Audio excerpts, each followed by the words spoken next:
Oh my gosh, dogs dread them, owners dread them, and the groomers, the people that have to give them, dread them. I don't know of anyone who looks forward and says, hey, today I get to do 5 nail trims. No one does. We all hate it. So today's video is just going to be about nail trims. So I'll make it quick. Okay, that pun was intended. All right, let's get busy with a couple things about nails. First of all, they're not nails. And again, you know me, how you label something is how you think about something. They're not nails. They are still claws from a biological standpoint, and from an anatomy standpoint, your dogs still have claws, not nails. And that's why they grow so long. If you look over here in this picture, I'll have Evan just move the camera over here. You'll see these claws on this wolf. They're very large, they're used to grip.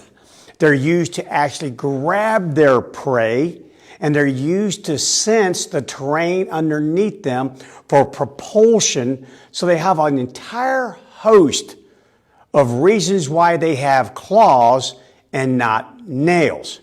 Okay, a couple things about the claws. First of all, the anatomy of it.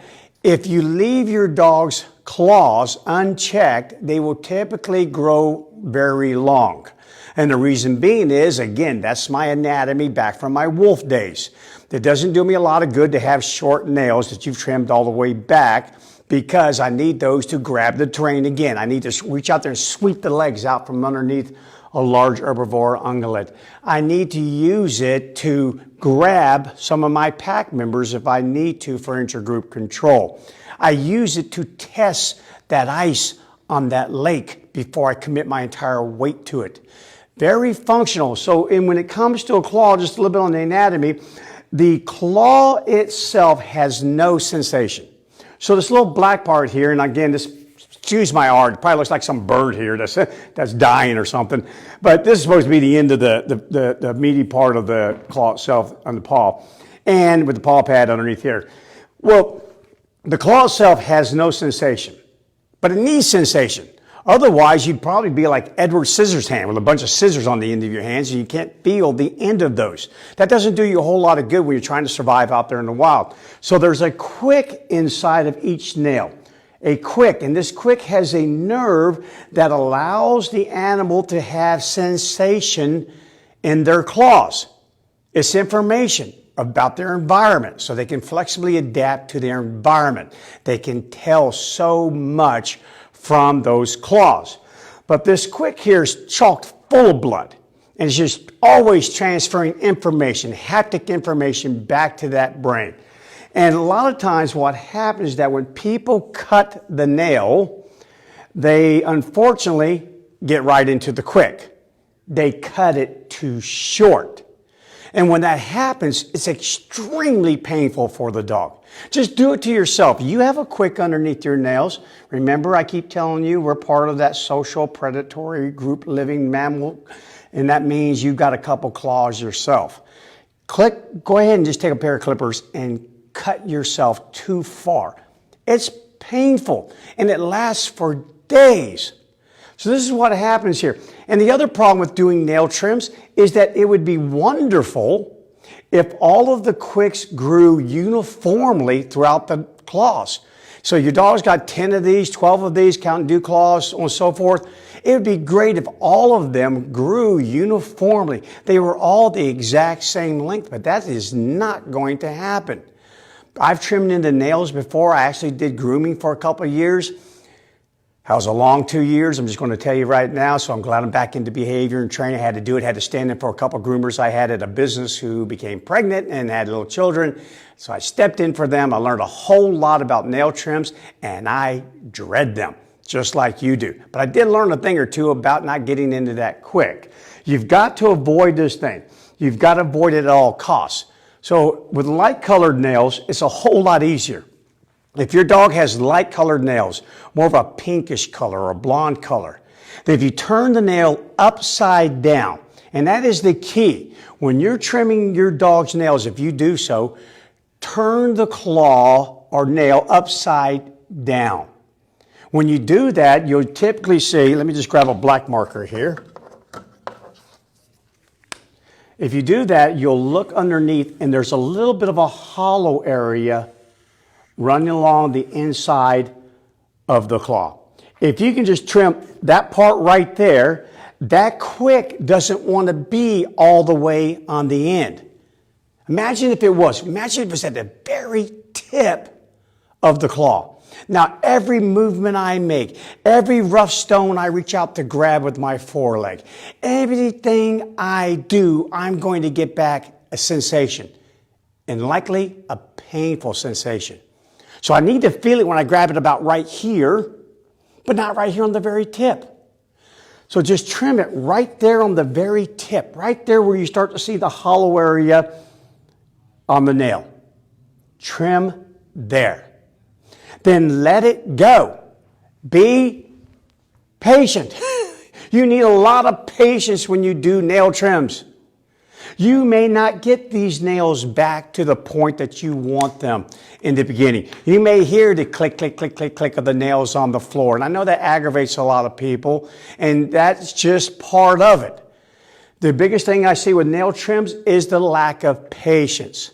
And I understand that from a professional grooming world, so many times the client has no patience. They paid for a nail trim, and by golly, they want to see that nail trim. And so sometimes you succumb to pressure and people cut way too far up into the nail. Don't do that. Don't do that. Stand up to it. That's what I did. As soon as I learned that, I was like, oh, no, I'm sorry. I won't charge you, or I may charge you, but I am not going up into that quick. So just gauge it from the bottom, see if you can flip it over, and if you can see the quick, of course, cut up close to it. Now here's what happens to that quick. It doesn't want to stay here. Again, that's very painful. So it recedes. It goes backwards. And then give it about a week, and it should be back sufficiently enough that you can go ahead and cut some more. And then it goes back another week, and then cut some more. And you'll finally get to a point to where, hey, I'm happy with that. I don't hear my dog's nails clicking across the floor any longer. They're not clawing me up. They're not clawing everyone else up, not clawing up my furniture. And then stay on it. About once a week, give your dog a nail trim. If you go longer than a week, if they're living on soft surfaces like grass or carpet, then those nails are going to grow. They're going to grow. Nature takes back over. It says, hey, dog, just in case these furless bipeds who own you don't feed you any longer, then you need to go out there in that world and start grabbing some prey. And that means you need claws, not nails. They will grow. And if you continue to ignore them and they continue to walk on a soft surface, I've seen nails, you probably have as well, grow all the way back up into the dog's paw. All the way back up because they put their weight on it and it just drives it into the paw of the dog. And now the dog will limp along. And then if it limps along too much, arthritis sets in. All sorts of bone and joint issues can set in. You got to stay on top of this thing right here. This is something that must be constantly massaged by you, worked by you. Unless you have great sidewalks or you take your dog to a daycare or someplace in which they play on a concrete finish or they run or walk a lot on concrete. In the 5.5 years that Captain has been on this planet, we have never given him a nail trim. And the reason being is that he walks for miles every single day, also goes to daycare. Some days he plays longer than others. He's a cattle dog after all, so there's some days I put him in and a minute later I'm going, what the heck, dude?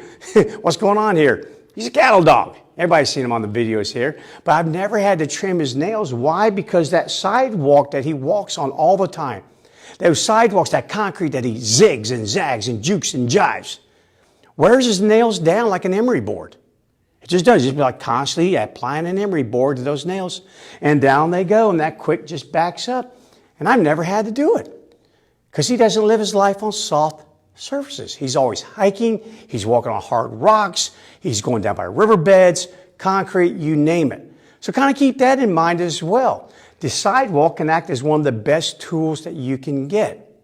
Now, when it comes to nail trimmers, make sure they make several sets that look like a pair of pliers. So I'm going to kind of draw a little pair of pliers here with a cutting edge to it. Do not use the ones that have a guard. There's nail trimmers that actually have a guard. And I wish I had one with me, but we don't allow them here at Taming the Wild because we do trim nails here. And this is called a standoff guard. These things should really look like almost like a vice pliers that you would use or a pair of big heavy duty scissors. They should not have any sort of metal sliding guard that goes over the back of it. What the intention was that you would never get too far up into the claw. But again, the problem with that is that thing only has one distance, one set of space between the cutting mechanism and it, which then means that they assume that every quick grew uniformly through every nail. So every nail goes in there to a certain point, hits that little backstop, that little guard, and then you go click, and by golly, you're into the quick right then and there. And then once that happens, it is so painful, plus all the things that come with it right afterwards. The person who cut it, especially if they're the dog's owner, go, oh my gosh, oh my God, I'm sorry. And they're just, oh yeah, it's a mess. It's a hot mess. There's blood everywhere. You're aggravated that you got blood everywhere. You're really upset that you cut your dog's nails. It's just bad, and it places an indelible memory in your dog's head about nail trims. It's just horrible.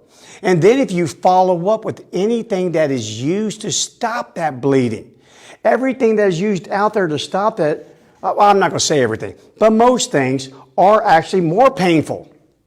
Yeah, they cauterize the end of that thing. There's little sulfate sticks there that go on the end. They look like a big old long match.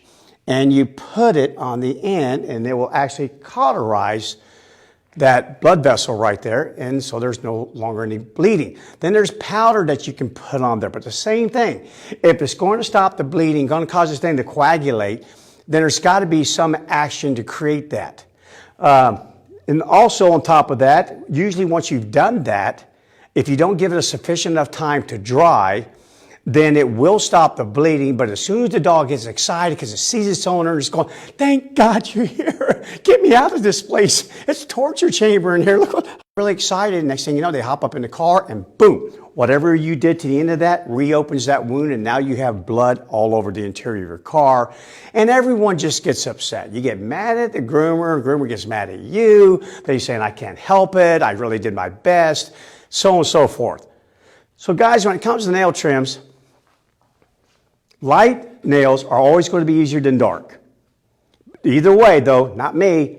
Sometimes I can see right through a nail on a light nail, but other than that, I'm flipping it over, upside down, so get your dog used to having that paw lifted. Tomorrow when I have Captain here, I'm going to do a different video, but I'm going to show his paws real quick and how his nails are all the way back.